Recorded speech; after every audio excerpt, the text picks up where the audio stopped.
Dumpling Table. We are here to conduct our and to meet the manager of this bar. Come and join us.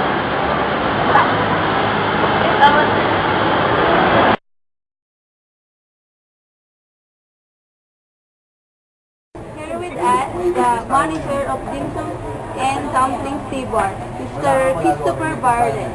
And sir, a pleasant afternoon. We are the Aralian University students taking a Bachelor in Science in Restaurant Management. Here we ask to take some questions about the sanitation and operation and environment of your establishment.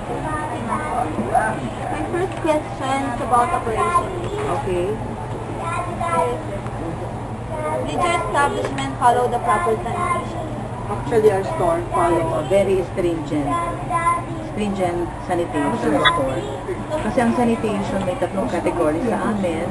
Sa people, means grooming, sa mga storages, sa mga common areas namin, pati yung food handling kasama sa sanitation namin. Thank you, sir. The next question is about why it's important to this establishment to follow the food and sanitation. Ang sanitation kasi is required. Number one, una, bago mag-operate ng restaurant, required siya na pumasa sa mga sanitation test ng municipal city ng San Juan. For example, meron yung tubig namin, chine-check ng health center kung pasado ba yung quality ng water namin, pasado yung waste disposal namin. So, napaka-importante siya because we don't want yung transmittal ng product, transmittal ng sakit to the guests, yung mga spoilage, may serve sa mga guests, very important din sa amin. Actually, yung store namin follows different kinds of sanitation and food handling. Maraming mga procedural kami na sinusunod. For example, mga standard storage temperature, may certain standards yung mga chillers namin, at saka freezers. So, nakakalibrated siya. So, nandito, bibigyan kayo ng coffee later. Thank you. My last question is, what are the busy timings for the operation? Actually, ang most peak or busy day ng operations namin, kung naririnig ba, medyo maingay. Usually during weekends, Friday, Saturday, Sunday, whole day yun, puro peak. Pero during Monday to Thursday, mga ganitong oras is slack namin. So, wala masyadong tao. I thank you po. Here's Good afternoon, sir. I have a few questions for you. Number one, did your employees use proper cleaning sanitation of food equipment and utensils? Did you use sanitizing solution? Yes, we have different kinds of sanitizing solution. Nakaliwala yung sanitation for hand washing, may hand washing procedure yung mga staff. Iwalay din yung sanitation sa mga plates, pati din sa mga kitchen sinks namin, iwalay-iwalay. The next question, sir. Do you conduct training on the standards of your employees? How often did you conduct? Actually, sa isang buwan, actually we had mga 3 spot audit na ginagawa to check on the quality of everything of the store. So, we called it product quality audit form. Kasama na dito lahat yung sa standard quality, appearance, taste, cooking procedure. Kasama na din yung food handling and preparation. Pati yung status ng cleanliness ng store. So, ginigradean yun from time to time. So, sa isang buwan, mga 3 beses yan. So, ang passing rate niyan is 86. So, below 86, baksak yun. Kasi bakit 86 bakit sabihin baksak yun? Kasi kailangan we're aiming for excellence in food preparation. Yung 86 actually mababa pa na yun. So, dapat mas mataas yung excellent talaga ang grade. Not just very good in terms of sanitation and food handling. My last question, sir. Do you follow FIFO system? Actually, yung FIFO system, napaka-basic sa lahat ng store operations sa mga restaurant.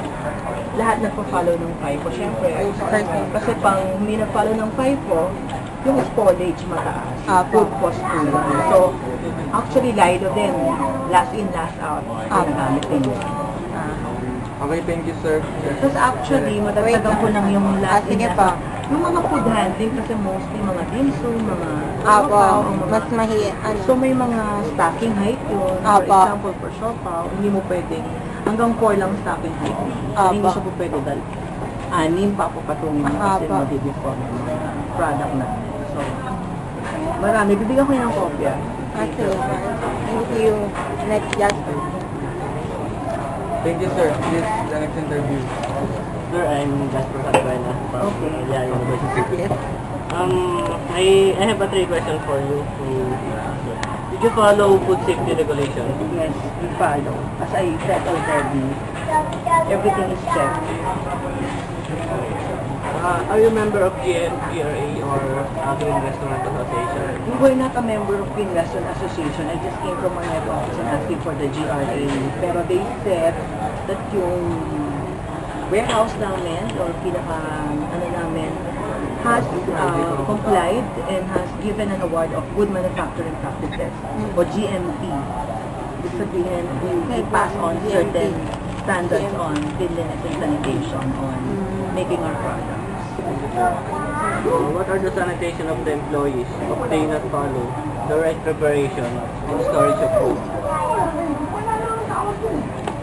Sanitation of employees, follow right procedure. Actually, may mga preparation procedure yan eh. So, kailangan sinusunod nila.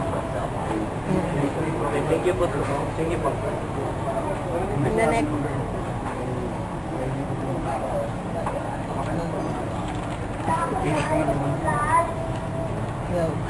Thank you, sir.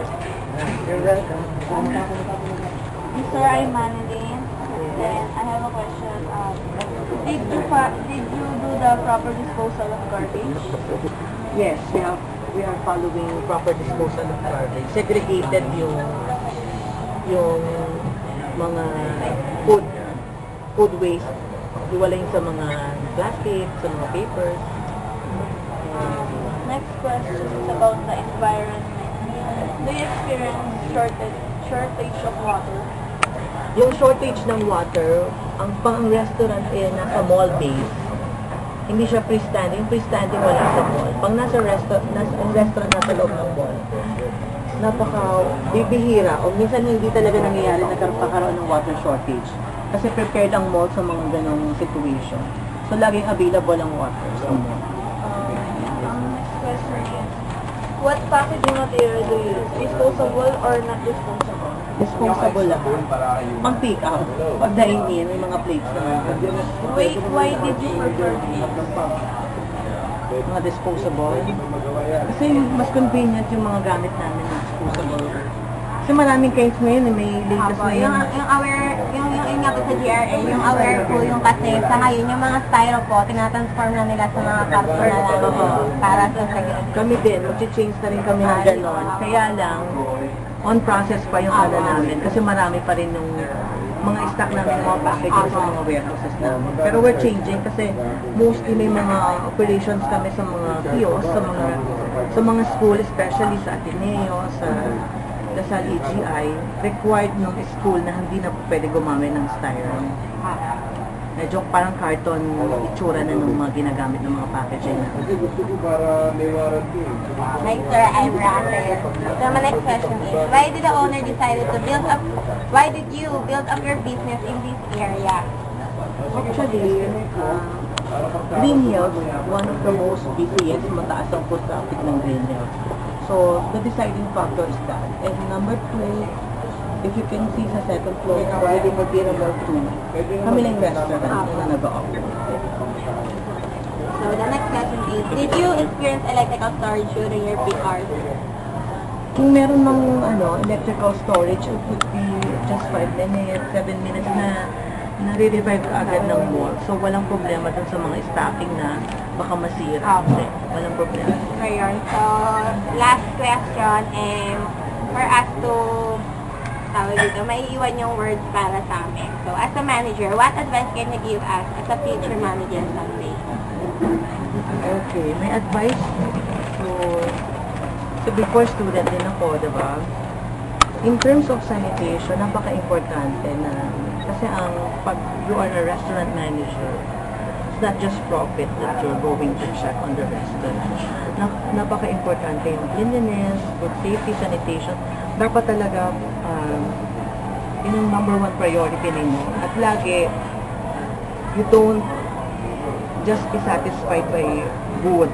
Kailangan laging excellent. You have to achieve excellence. The food safety of the restaurant. Thank you po, sir. Ayun po yung Thank you. Thank you.